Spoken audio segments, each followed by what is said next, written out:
nouveaux achats d'occasion et c'est parti. Récemment, je suis passée dans différents Easy Cash et j'ai fait quelques petites trouvailles. On commence tout d'abord chez City Edition avec cette édition collector de la femme de ménage.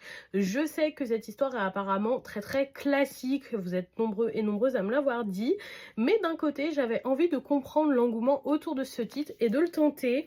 Donc voilà, c'était très avantageux parce que c'est 26,9 € et je l'ai payé 11 €. Donc pourquoi pas l'essayer. J'ai ensuite pris les tomes 2 à 5 de Heartstopper qui me permet de terminer la série éditée chez Hachette Roman. J'ai été assez étonnée par le premier tome parce qu'en fait j'avais pas vu que c'était du graphique. Donc il s'agit d'un roman graphique et d'une romance LGBT que j'ai trouvé très agréable. J'ai adoré le premier tome et nos personnages, donc ça me permettra de terminer la série. C'était 6 € le tome au lieu de 17,9 €.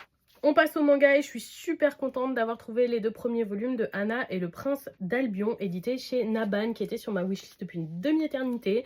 Je les ai payés 6 € au lieu de 8,9 €. C'est une petite économie, mais c'est toujours ça et ça me permet de commencer la série qui a l'air trop chouette. Aux éditions Fleuve Noir, j'ai pris le titre Labyrinthe de Franck Tilliez. Je suis en train de lire le roman de l'avant qu'il a écrit et ça me plaît bien, donc j'avais envie de tester un autre de ses titres.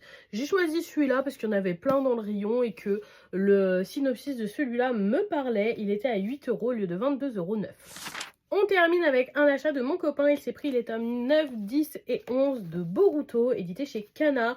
Les tomes étaient entre 4 et 5 € en fonction du numéro du tome. Et ça lui permet de compléter doucement Boruto qu'il continue de découvrir au format papier. Et voilà pour cette réception. Dites-moi si vous avez lu certains de ces titres ou si certains vous tentent. Je serais curieuse de vous lire dans les commentaires. Et surtout, bonne soirée tout le monde!